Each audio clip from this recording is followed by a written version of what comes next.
I used to think the diner was the safest place in town, until I realized who was sitting in booth 9.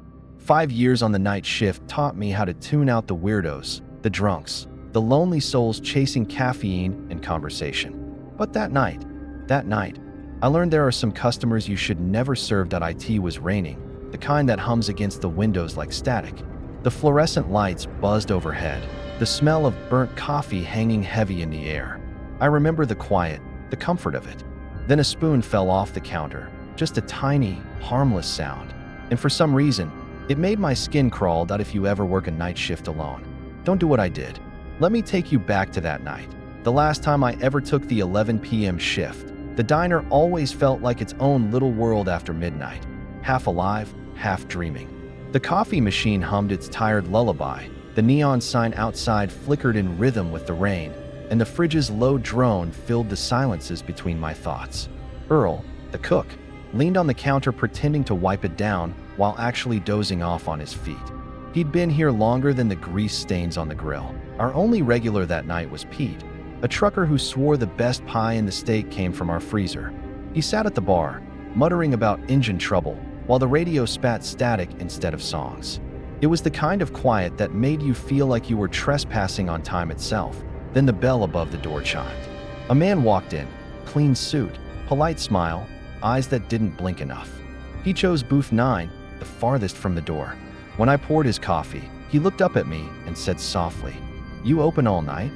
"Yeah, till sunrise," I said. "Good. I'll be here till then." He said it like a threat, not a promise. First, I told myself I was imagining it. The man in booth 9 just sat there, hands folded neatly, staring out the window. But his reflection, his reflection, didn't move the same way he did. When he turned his head, the reflection lingered for a second longer, like it hadn't gotten the message. I tried to laugh it off. Maybe it was the glare or the rain distorting the glass. But when I looked again, his reflection was still facing me. Even though he wasn't, Earl shuffled out from the kitchen, wiping his hands on a rag. "You talking to yourself again?" He joked, then peered toward the booth. "Who you serving, kid?" "Booth's empty." My stomach twisted.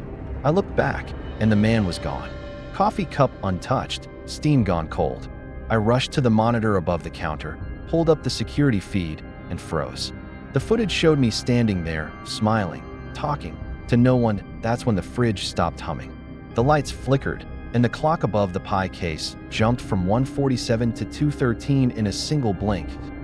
And that's when I noticed the coffee wasn't steaming anymore. And neither was mine.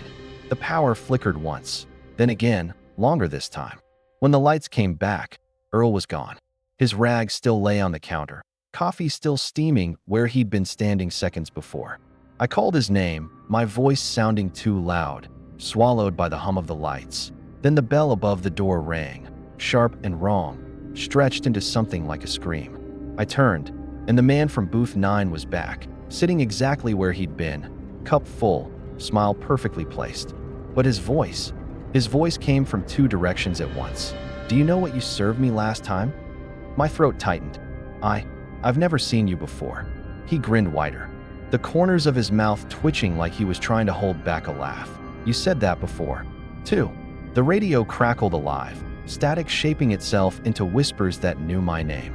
Every light in the diner pulsed with the sound of my heartbeat. The air thickened, syrupy and wrong. I reached for the door, desperate to get out. But the closer I walked, the farther away it looked, like the diner was stretching, folding in on itself. I turned toward the door, but every step took me deeper inside the diner instead of out.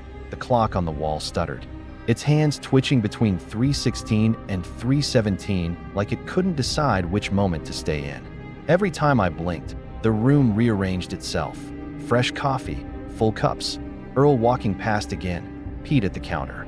Everything looping, repeating, as if time had forgotten how to move forward. Then I saw it, the man in booth 9's reflection in the window. He was older there, ashen, eyes sunken, a smear of dried blood on his collar.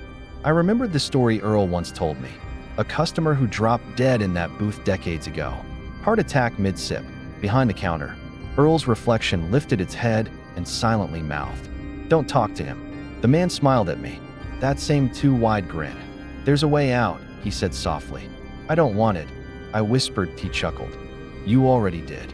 The next time I blinked, the sun was rising, but the parking lot was empty, and the clock still read 3:17 a.m. I quit the diner the next morning, or what I thought was morning.